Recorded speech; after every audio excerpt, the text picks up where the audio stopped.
Hello student, welcome back YouTube परिवार में आप सभी का स्वागत है।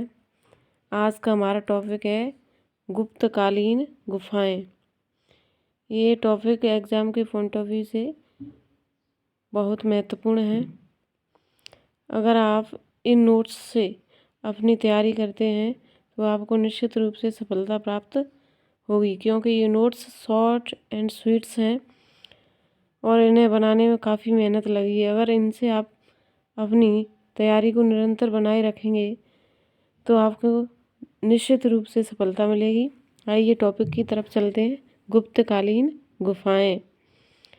सबसे पहले है अजंता की गुफाएं। कौन सी गुफाएं? अजंता की गुफाएं। इनका निर्माण प्रथम शताब्दी ईसा पूर्व से 7वीं शताब्दी तक किया गया। अजंता की गुफाओं का निर्माण ये है औरंगाबाद महाराष्ट्र में है। निर्माण होता है इनका 1ली शताब्दी ईसा पूर्व से लेकर के 7वीं शताब्दी तक। कुल गुफाएं यहाँ कितनी हैं? 30। कुल गुफाएं हैं 30। एक गुफा इनमें अपूर्ण है यानी अधूरी है, इसलिए 29 गुफाएं मानी जाती हैं। इन 30 गुफाओं में से 5 चैत्य हैं, 6 गुफा हीनयान शाखा से संबंधित हैं। 5 गुफा हीनयान शाखा से संबंधित हैं और जो 5 गुफा क्या है यहाँ पर? चैत्य। जो चैत्य हैं तो चैत्य का मतलब होता है पूजा स्थल। गुप्त काल में 2 विहार और चैत्य हुआ करते थे। बिहार में जहाँ बौद्ध भिक्षु निवास करते थे और चैत्य जहाँ वे पूजा करते थे। तो और अजंता की गुफाएं कहाँ हैं? औरंगाबाद महाराष्ट्र में। निर्माण काल 1ली शताब्दी ईसा पूर्व से 7वीं शताब्दी ईसा पूर्व तक। फिर कुल गुफाएं कितनी हैं? 30। 30 में से 5 गुफा चैत्य हैं, 6 गुफा हीनयान शाखा से संबंधित हैं। तो चैत्य गुफा, जो चैत्य हैं वो कौन कौन सी गुफा, ये नंबर डले हुए हैं वहाँ कि बहुत सारी गुफाएं तो उनकी नंबरिंग की है। तो जो 5 गुफा चैत्य हैं वो है गुफा नंबर 9,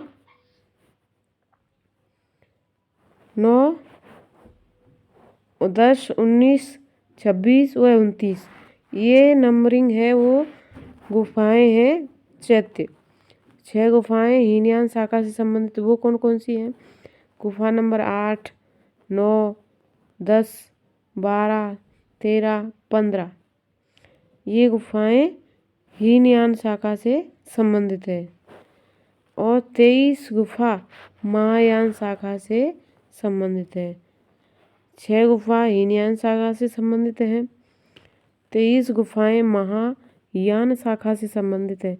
अब आप सोच रहे होंगे ये हीनयान और महायान क्या है? तो ये बौद्ध काल में जो था उनकी 2 शाखाएं बौद्ध धर्म की, हीनयान शाखा और महायान शाखा। गुफा संख्या 16 और 17 गुप्तकालीन हैं। गुफा संख्या 16 और 17 गुप्तकालीन हैं। गुफा संख्या 16, गुफा संख्या कौन सी? 16। तो इसके बारे में जानेंगे। और गुफा संख्या 16, इसमें जो चित्र बनाए गए हैं उनको बताया गया है यहाँ पर। गुफा संख्या 16 पर सुजाता की खीर का चित्र अंकित है। मरणासन्न राजकुमारी का चित्र कौन सी गुफा पर? गुफा संख्या 16। और कहाँ पर है? अजंता, औरंगाबाद महाराष्ट्र में।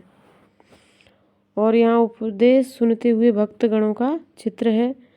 गौतम बुद्ध के प्रलम्बपाद मूर्ति है। प्रलम्बपाद मूर्ति मतलब पैर नीचे किए हुए एक मूर्ति अंकित है। महात्मा बुद्ध के गृह त्याग का मार्मिक चित्रण है। कहाँ? गुफा संख्या 16 अजंता में। गृह त्याग को कहते हैं महाभिनिष्क्रमण। तो महाभिनिष्क्रमण या गृह त्याग का चित्रण है।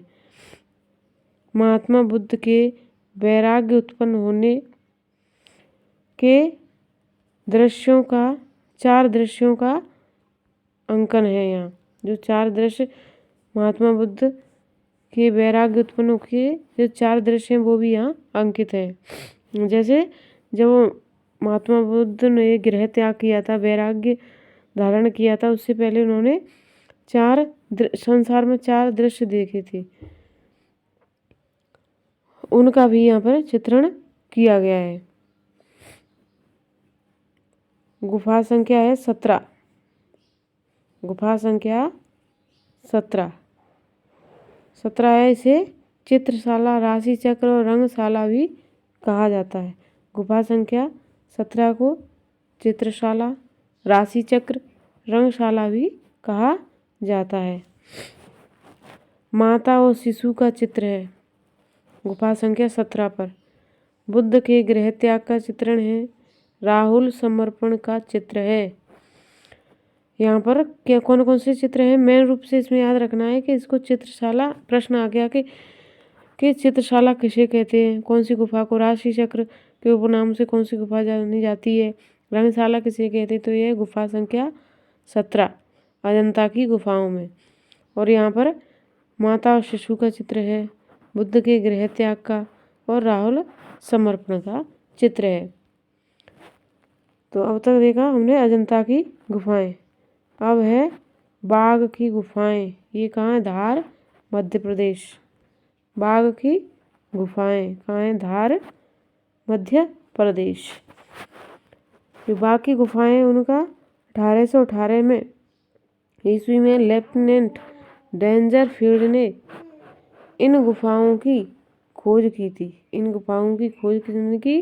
1818 ईस्वी में लेफ्टिनेंट डेंजरफील्ड ने। इनका निर्माण काल 5वीं शताब्दी से 6वीं शताब्दी तक। इनका निर्माण होता है 5वीं शताब्दी से 6वीं शताब्दी तक। और यहाँ पर कुल गुफाएं कितनी हैं? 9। कुल गुफाओं की संख्या है 9। सिर्फ 5 गुफाएं खोदकर निकाली गईं, शेष मिट्टी में दब गईं। यानी यहाँ कुल गुफाएं 9 हैं, जिनमें से 5 तो प्राप्त हुई हैं, लेकिन बाकी सभी मिट्टी में दब गई हैं, वो हमें प्राप्त नहीं हुए। लेकिन अनुमान ऐसा है कि यहाँ पर 9 गुफाएं थी। बाघ के भित्ति चित्रों का विषय धार्मिक न होकर लौकिक जीवन से संबंधित है, जो तात्कालिक वेशभूषा, केश विन्यास, प्रसाधन आदि की जानकारी देता है। देखिए जो बाघ की गुफाएं हैं, उनका जो चित्र अंकित मिलते हैं बाघ की गुफाओं पर, वो किससे संबंधित है? लौकिक जीवन से, यानी भौतिक जीवन से। तो उसमें आपको मिलेंगे वेशभूषा से संबंधित, केश विन्यास, प्रसाधन और उस समय की तात्कालिक परिवेश का हमें चित्रण देखने को मिलता है। गुफाओं के नाम। गुफा संख्या 1, गुफा संख्या 1, गुफा संख्या 2, 1, 2, 3, 4, 5। तो बाकी गुफाओं से हमें कितनी गुफाएं मिली हैं? 5। बाकी सभी क्या हुई? मिट्टी में दब गई। गुफा संख्या 1 को कहेंगे गृह गुफा। ये गुफाओं के नाम दिए गए यहाँ पे। गुफा नंबर 1 गृह गुफा। गुफा नंबर 2 को कहेंगे पंच पांडवों की गुफा। ये गुफा है सबसे बड़ी। बाघ की गुफाओं में सबसे बड़ी गुफा है गुफा नंबर 2। इनको कहेंगे पंच पांडव की गुफा। गुफा संख्या 3 हाथी खाना। इसको क्या कहेंगे? हाथी खाना। गुफा संख्या 4 को कहेंगे रंग महल। सबसे अधिक सुरक्षित गुफा है रंग महल गुफा। गुफा संख्या 5 को कहेंगे पाठशाला। गुफा संख्या 5 को क्या कहेंगे? पाठशाला। अब आगे हैं उदयगिरी की गुफाएं। उदयगिरी की गुफाएं कहाँ हैं? विदिशा। विदिशा उदयगिरी की गुफाएं विदिशा में, इनको ब्राह्मण गुफाएं भी कहते हैं। उदयगिरी की गुफाओं को ब्राह्मण गुफाएं भी कहा जाता है। 20 गुफाओं का निर्माण चंद्रगुप्त सेकंड के समय हुआ।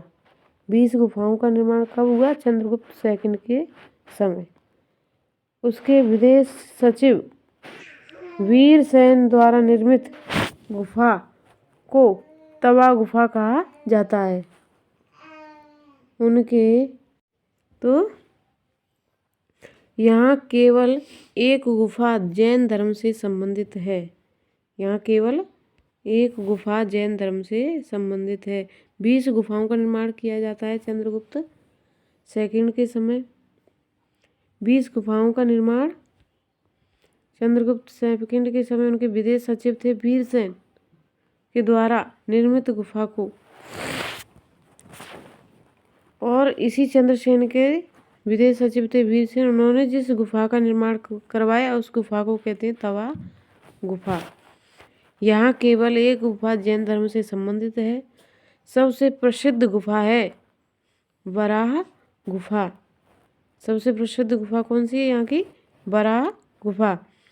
इसमें विष्णु के वराह अवतार की विशाल मूर्ति है, इसलिए इसे कहते हैं वराह गुफा।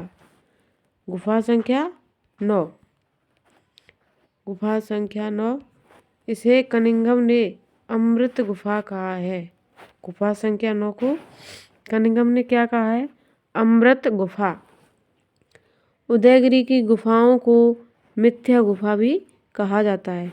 उदयगिरी की जो गुफाएं हैं उनको मिथ्या गुफा भी कहते हैं। महिषासुर मर्दिनी की मूर्ति भी प्राप्त हुई है उदयगिरी की गुफाओं से। उदयगिरी की गुफाओं में 2 पत्नियों सहित विष्णु तथा 12 भुजी देवी का अंकन है। उदयगिरी गुफाओं में 2 पत्नियों सहित विष्णु तथा 12 भुजी की देवी का अंकन है। अब आगे है सुनसुनिया गुफा। सुनसुनिया गुफा बाकुंडा पश्चिमी बंगाल में है। कहाँ है? बाकुंडा पश्चिमी बंगाल में। केवल पिछली दीवार शेष है जिस पर एक अभिलेख उत्कीर्ण है। इन गुफाओं की केवल पिछली दीवार शेष है जिस पर एक अभिलेख उत्कीर्ण है। भगवान विष्णु को समर्पित है। चक्र स्वामिनी विष्णु को समर्पित है। कौन सी गुफा? सुनसुनिया गुफा। अब आगे देखेंगे गुप्तकालीन मूर्ति कला। मूर्तिकला गुप्त काल में मूर्ति कला के प्रमुख केंद्र थे। तो गुप्त काल में मूर्ति कला के प्रमुख केंद्र कौन कौन से थे? 3 थे, मथुरा, सारनाथ और पाटलिपुत्र। मथुरा, सारनाथ और पाटलिपुत्र, जिसमें सर्वाधिक महत्वपूर्ण है सारनाथ। सर्वाधिक महत्वपूर्ण है सारनाथ। सर्वाधिक महत्वपूर्ण अपना होगा सारनाथ। मथुरा शैली से प्रभावित होकर मूर्तियां बनाई गई। यानी जो गुप्तकालीन मूर्तियां हैं वो मथुरा शैली से प्रभावित होकर के मूर्तियां बनाई गई। मूर्तियां नैतिक हैं जिसमें नग्नता का अभाव है।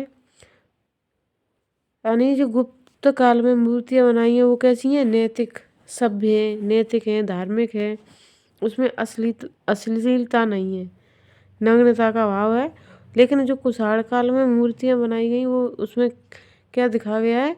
उसमें नग्नता है। लेकिन गुप्तकालीन जो मूर्तियां हैं वो कैसी हैं? नैतिक और धार्मिक, और वे अश्लील नहीं हैं। मूर्तियां पत्थर, धातु और मिट्टी से बनी होती थी। मूर्तियां किससे?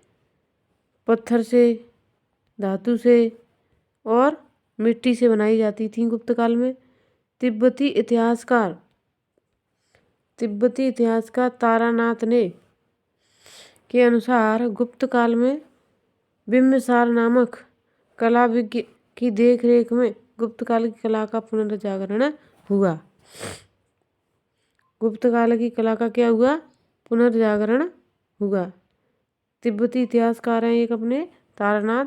उन्होंने कहा है कि गुप्त काल की जो कला है वो बिंबिसार नामक कला विज्ञ की देखरेख में उसका पुनर्जागरण हुआ। बौद्धकालीन, अब ये गुप्तकालीन बौद्ध मूर्तियाँ, गुप्तकालीन बौद्ध मूर्तियाँ। सारनाथ की बुद्ध मूर्ति, जो सारनाथ से बुद्ध मूर्ति प्राप्त हुई है, सारनाथ से प्राप्त पाषाण की बुद्ध प्रतिमा, ये कैसी मिली है हमें? पद्मासन व धर्म चक्र प्रवर्तन मुद्रा में प्राप्त हुई है। सारनाथ से प्राप्त बुद्ध मूर्ति कैसी मिली है? पद्मासन अवस्था में, धर्मचक्र प्रवर्तन मुद्रा में। अब बिहार के भागलपुर के निकट सुल्तानगंज से प्राप्त बुद्ध के तांबे की प्रतिमा, जो कितनी ऊंचाई पर है? 7.5 फीट। यानी बिहार के भागलपुर से हमें बुद्ध के की तांबे की प्रतिमा मिली है। 7.5 फुट ऊंची बुद्ध की तांबे की प्रतिमा मिली है। चंद्रगुप्त सेकंड के काल में निर्माण हुआ। निर्माण कब हुआ? चंद्रगुप्त सेकंड के काल में। अभय मुद्रा में मूर्तियां प्राप्त हुई हैं। एक ऐसी मुद्रा में हमें मिली है, अभय मुद्रा में। यानी बिहार के भागलपुर से जो बुद्ध की तांबे की प्रतिमा 7.5 फुट की मिली है, वो चंद्रगुप्त सेकंड के काल में बनाई गई और अभय मुद्रा में हमें मूर्ति प्राप्त हुई है। अब है बोध गया। बोध गया, बोध गया से हमें बुद्ध की मूर्ति भूमि स्पर्श मुद्रा में बुद्ध की मूर्ति प्राप्त हुई है। मार विजय की इसमें एक छोटी सी कहानी है कि इसमें ऐसा माना जाता है कि जिसमें गौतम बुद्ध ने मार विजय यानी विजय नामक व्यक्ति पर विजय भस्म किया था, उनको धरती में समाहित किया था। इसीलिए कहते भूमि स्पर्श मुद्रा, क्योंकि उसके स्पर्श मात्र से भूमि को ऐसा माना जाता है था कि भूमि फट गई थी। तो भूमि स्पर्श मुद्रा में उसमें थोड़ा बैठे हुए बुद्ध को और हाथों से भूमि को स्पर्श करते हुए दिखाया गया है। तो ऐसी मूर्ति हमें बोध गया से प्राप्त हुई है, जिसका निर्माण 5वीं शताब्दी में हुआ था। मथुरा से प्राप्त बुद्ध की आदमकद मूर्ति समभंग मुद्रा में प्राप्त हुई है। मथुरा से हमें बुद्ध की मूर्ति मिली है। बुद्ध की आदमकद मूर्ति यानी पूरी एक ऐसे पूरी बुद्ध की पूरी मूर्ति मिली है हमें आदमकद मुद्रा में। मनकुंवर प्रयागराज से प्राप्त बुद्ध मूर्ति, यहाँ से भी हमें बुद्ध मूर्ति प्राप्त हुई है। प्रयागराज मनकुंवर, ये मूर्ति कुमार गुप्त के काल की मानी जाती है। कुमार गुप्त प्रथम के वास्तुकार यशदेन द्वारा स्थापित खड़ी हुई बुद्ध मूर्ति प्राप्त हुई है मनकुंवर से। बुद्ध को सम्यक संबंध योगी के रूप में पहली बार दिखाया गया है मनकुंवर की मूर्ति से। मनकुंवर प्रयागराज से जो बुद्ध की मूर्ति मिली है, उसमें बुद्ध को पहली बार योगी के रूप में दिखाया गया है। कांगड़ा पंजाब से पीपल की मूर्ति प्राप्त हुई है। कांगड़ा पंजाब से हमें बुद्ध की पीतल की कैसी बुद्ध की पीतल की मूर्ति प्राप्त हुई है कांगड़ा पंजाब से। अब आगे देखेंगे हम जैन मूर्तियाँ, बुद्धकालीन जैन मूर्तियाँ। तो जैन मूर्तियाँ कहाँ से प्राप्त हुई हैं? विदिशा से प्राप्त मूर्तियाँ, यानी विदिशा से हमें जैन मूर्तियाँ प्राप्त हुई हैं 3। कौन कौन सी? चंद्र प्रभु की, पुष्यदंत की। तो चंद्र प्रभु की 2 मूर्ति प्राप्त हुई हैं, पुष्यदंत की 1, दोनों को मिलाकर हो गई 3 मूर्तियाँ। ये मूर्तियाँ रामगुप्त के समय की मानी जाती हैं। चौसा से ऋषभदेव की कांस्य मूर्ति प्राप्त हुई है। ये कौन है? जैन तीर्थंकर हैं, जिनकी मूर्ति हमें गुप्तकालीन है जो हमें प्राप्त हुई हैं। पहले विदिशा से कितनी मूर्तियाँ? 3 मूर्तियाँ, चंद्र प्रभु की और पुष्यदंत की। फिर चौसा से ऋषभदेव की मूर्ति प्राप्त हुई है।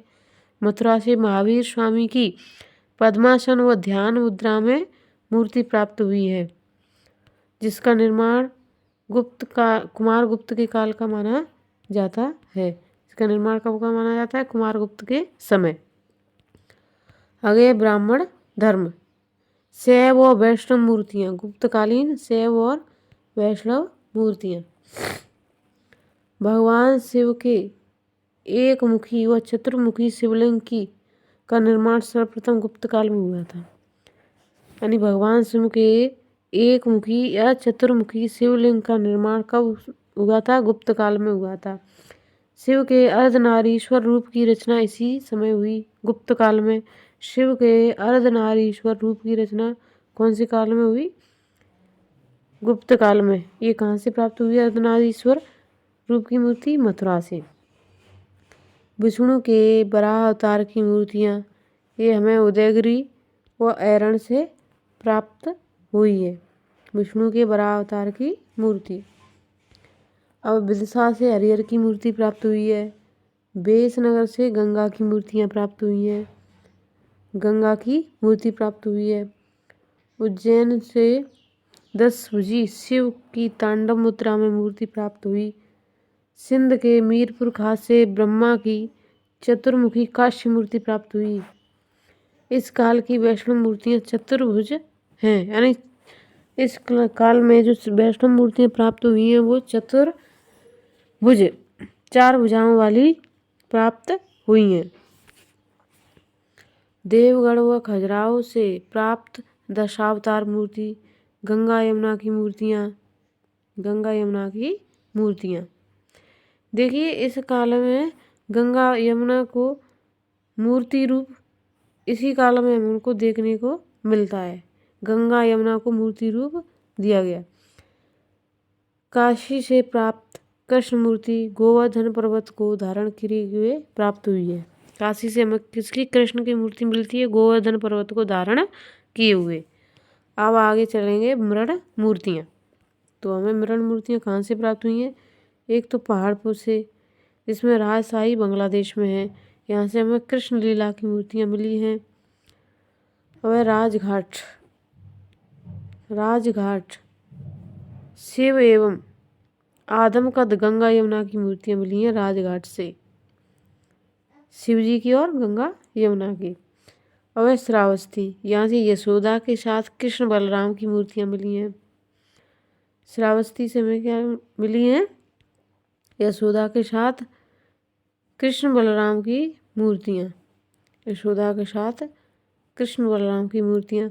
अय छत्रपुर से हमें मिला है आदमकद गंगा यमुना व जटाजूटधारी शिव पार्वती की मूर्तियाँ प्राप्त हुई हैं। अय छत्रपुर से आदमकद गंगा यमुना की और जटाजूट शिव पार्वती की मृण मूर्तियाँ। तो मृण मूर्तियाँ में कौन कौन कहाँ से प्राप्त हुई हैं? पहाड़पुर से, राजघाट से, श्रावस्ती और अय छत्रपुर से।